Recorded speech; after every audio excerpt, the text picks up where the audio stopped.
actual cables you could use for your system. Again, I've said it prior in the video, there's not many cables that are not carrying signals, okay, other than your actual power cable going into the back of the enclosure for your PC, and you figure your actual controller and the actual plasma itself, the actual unit plugging into the wall. Other than that, everything else is pretty much carrying a signal somewhere. So you really want to think about what we're doing.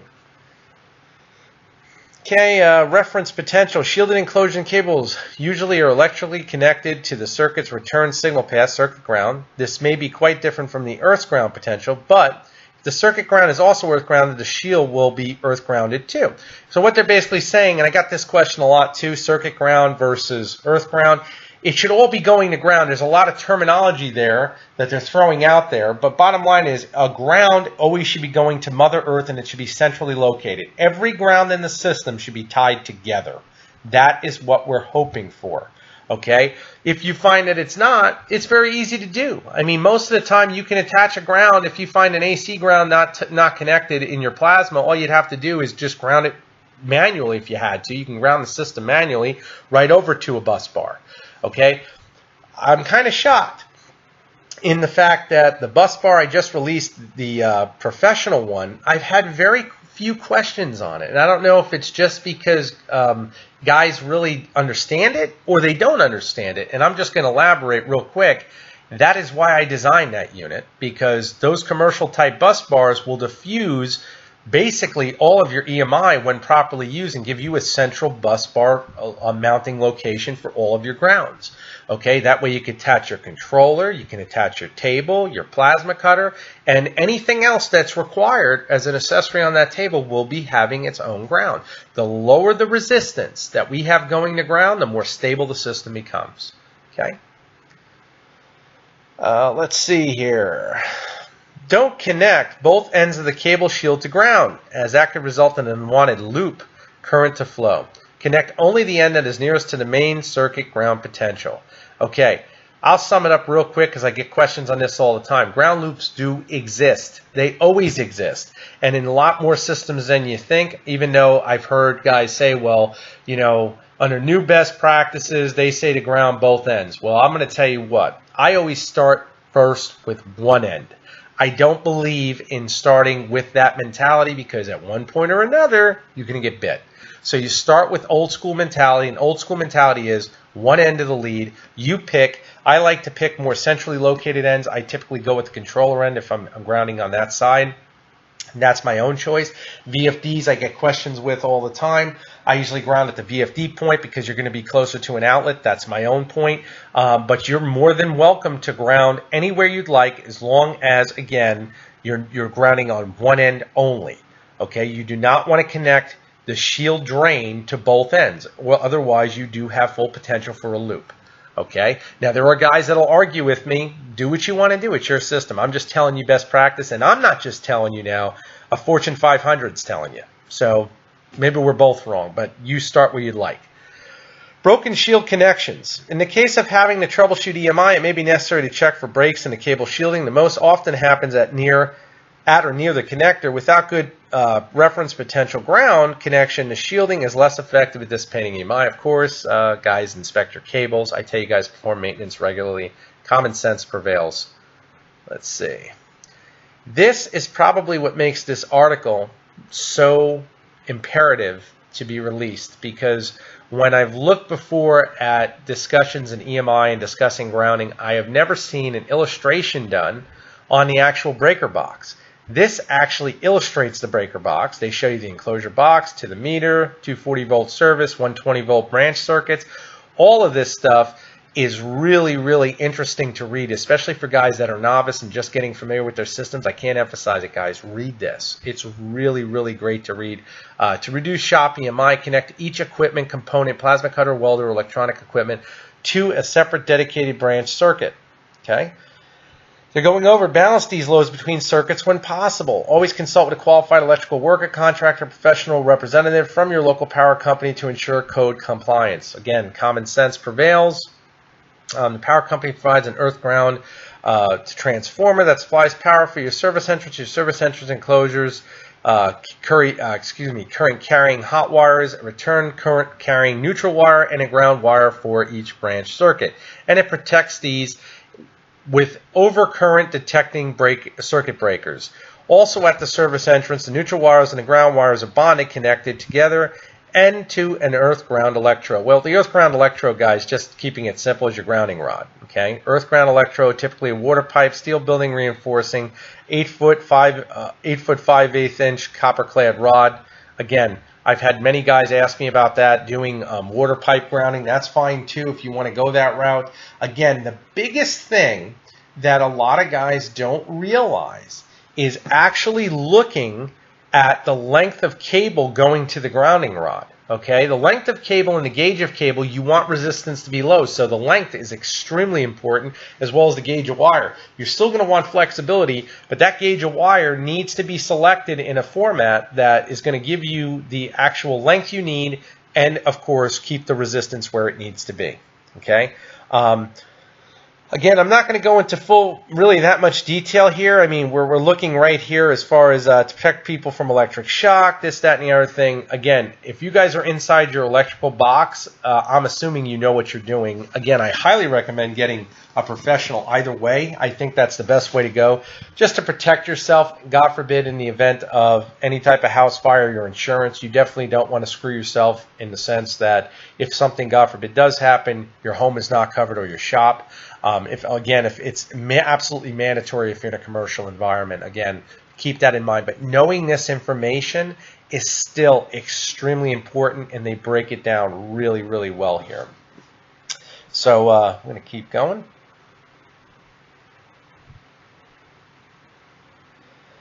Creating a bonded star ground. Now, I've discussed this in numerous videos. Very, very interesting point. They even have a beautiful illustration here. Now, again, guys, I am covering this PDF. I will send it to anybody that would like it. Just request it. I'll send it to you.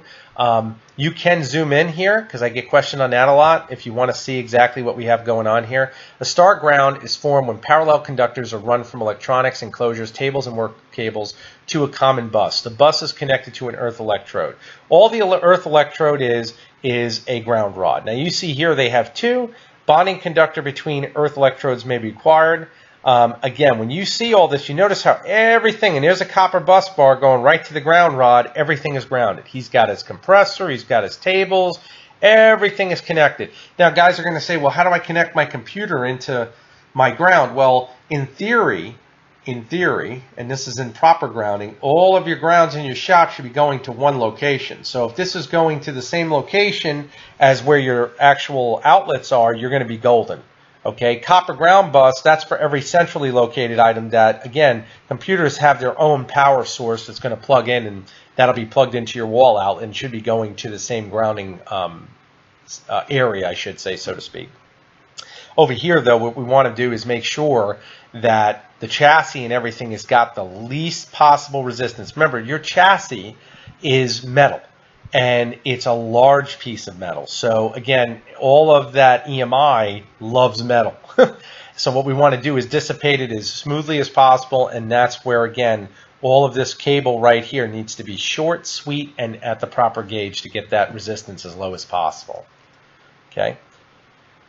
Coming over here, let me just zoom out a little bit. Okay. Depending on the local code regulations, you may be allowed or required to help reduce EMI using a star ground. An earth electro ground rod installed near the shop equipment. A star ground bus bar might be mounted to the table and bonded, connected to the earth electrode, and also to the electrical enclosures, work tables, and work cables in the shop. This arrangement can provide a means of dissipating EMI. Also consult qualified electrical worker before undertaking electrical modifications. Of course, common sense. Give you another illustration right here. This ground bus isn't near as efficient as what I've got, especially with the ground insulators, but the pattern is the same. You see all your grounds going centrally here, and then copper bus bar typically mounted on the cutting table. Earth ground rod, you can see how it's directly linked to it, and then everything else comes over to it. All the conductors radiate from the bus like a star, excuse me. Conductors from tables, electronics, enclosures, cable shields, and work cables are all bonded to a copper bus, which itself is bonded to the earth electrode. So again, right here, this is optimal. This is exactly what you want to yield on any system you're using. Consider a star ground. To reduce EMI, your qualified electrical worker may advise the installation of an independent earth ground rod and bonding all your welding and cutting tables. Shielded cables and electronic enclosures to it with heavy copper conductors, forming a star with all conductors connecting to a heavy-duty bus bar. You may be required to run from the local star earth ground rod electrode to the service entrance earth ground electrode. Verify this with your qualified electrical worker. Now, again, this is all going to be based on codes if you need to do that. Once again, a full commercial shop definitely is going to want to check with that. If a guy's doing this in his garage, if he's doing it in his own workspace, these are things you're going to want to look at as far as the level you want to go to. But typically, I'm going to say this, for benchtop type units, grounding from the third prong on your wall outlet, pending your resistance is low enough, we're going to cover that real quick, you're going to have the optimal service of ground there is. Okay, I mean, other than you actually putting a ground rod in, which most guys aren't going to do in their house. I'm just being logical. Even though that's technically the best way to go, that's not always going to be the most practical application. So again, engineering is not always a cut and dry thing. In the real world, we know we deal with all kinds of variables, and one variable we deal with is end user's environment, and that's something we have to think about. So just keep that in mind. Earth electrode to earth resistance. The electrical resistance between the soil of the earth itself and the earth ground electrode or ground rod determines the ability of the electrode to dissipate EMI. This resistance can be treated by a qualified, did I read that right? Yes, I did. This resistance can be tested, by a qualified electrical worker with the proper test equipment. It must be less than 25 ohms by code and should be less than 5 ohms for a shop with electronic CNC equipment. If the resistance is too great, additional earth electrodes may be needed. That can get expensive, guys. Again, 5 ohms is very low, and again, it's something to keep in mind to shoot for. Now, I've gotten asked this question. Do I know where you can get the measuring equipment to do that? Again, you can. Fluke makes it. They do sell them, and they're ridiculously priced. Again, you can call someone if you're that concerned. Typically, a grounding rod, you're usually going to be okay. I'm just telling you right now. If it's close to the table, within, I would say, 2 to 3 feet of the table, you're going to be fine under most circumstances. Is that an end-all, be-all for all systems? Of course not. Variables exist. We need to implement logic with that. And again, if in doubt, and if you're that concerned, and if you're doing it for a business, look at this as a business write-off. Have it done and checked, and either way, you'll be golden. Ground to neutral voltage. If the branch circuits of your facility are not balanced or there are other issues with the circuit layout, the voltage on the neutral conductor can differ from the ground earth potential. Test the voltage between the neutral conductor of your circuit and your ground with a good quality voltmeter. The neutral to ground voltage measured should be less than 0.75 volt. Consult a qualified electrical worker if the voltage is too high. Now, many of you guys have a multimeter. Again, you can test that yourself and check it. Not really much to do there. Again, I don't always recommend this. This is not something that I've seen a lot that's played a huge variable, but again, we're going to be as detailed as possible. This is something that is worth discussing. Typically, if we get the ground if we get the ground to the lowest possible resistance we can by implementing the proper tools, this is not usually an issue. Over. Filtering out EMI. There are at least two types of filtering devices that can be used to reduce EMI in your shop. The first type is a simple ferrite choke in the form of a donut, torus, or bead, snap-on hollow cylinder. These can be added to any power control or data cable to limit the RFI in a conductor. The second type is a battery-based inverter power supply that uses electrical service to charge batteries and then drive an inverter to change the batteries DC back to 60 Hertz, 120 volt AC power. Again, many of you are not going to be using a battery backup system. So again, if you want to go that route, please feel free. I'm discussing the more readily available, cheaper routes.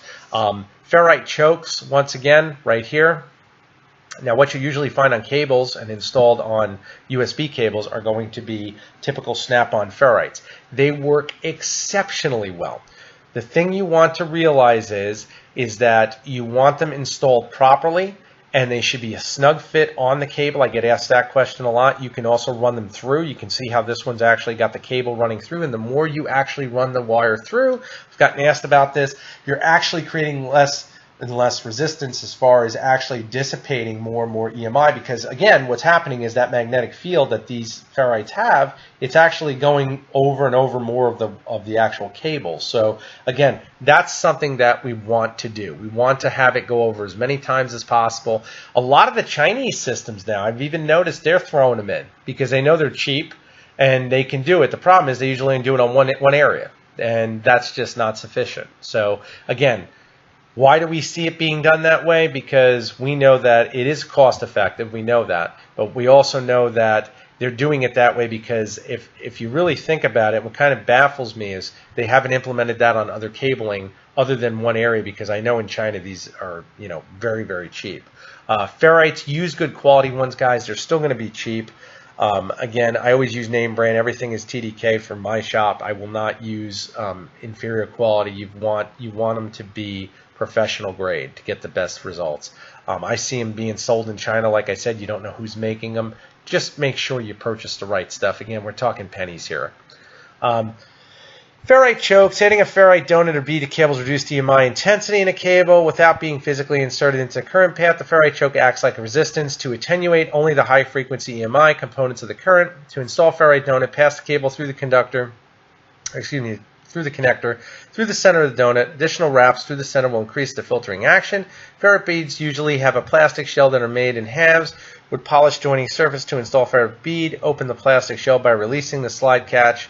Insert the cable close to the shielded connector, close the cable to the connector into the revealed channel and snap the shell closed. Where to put ferrite chokes? Put the ferrite donut or bead closest to the computer and electronics on any power or signal cable. Ferrite beads may already be molded onto USB cable, and they're actually visual as a cylindrical lump, which is correct. Right here you'll see them. I have them on my cables. And again, they go into the battery source UPS backup. Once again, not going to cover too much of that. If you want to read about that, that's fine, but I just know that that's not typical of what most guys will implement. Equipment selection. Again, this is pretty basic.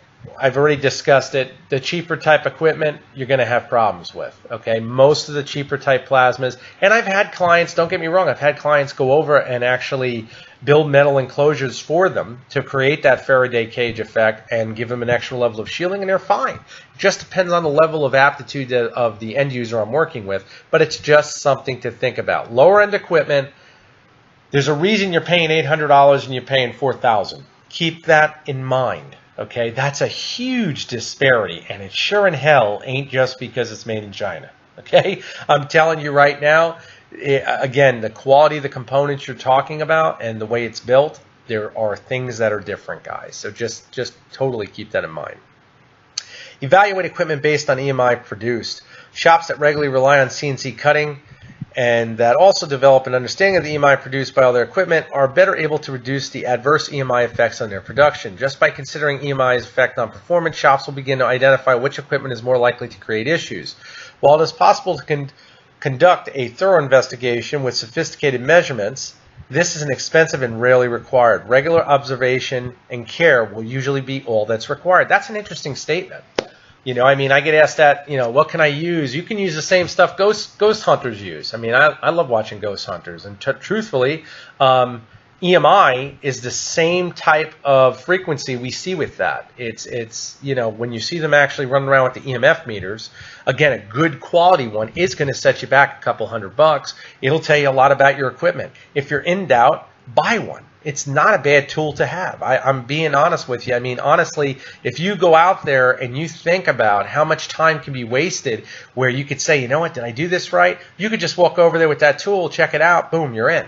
You know, you'll know if you're actually at a higher frequency, and you'll see if it drops. If it drops, you're doing the right thing. If it shows a reading that's extremely low, you're doing the right thing.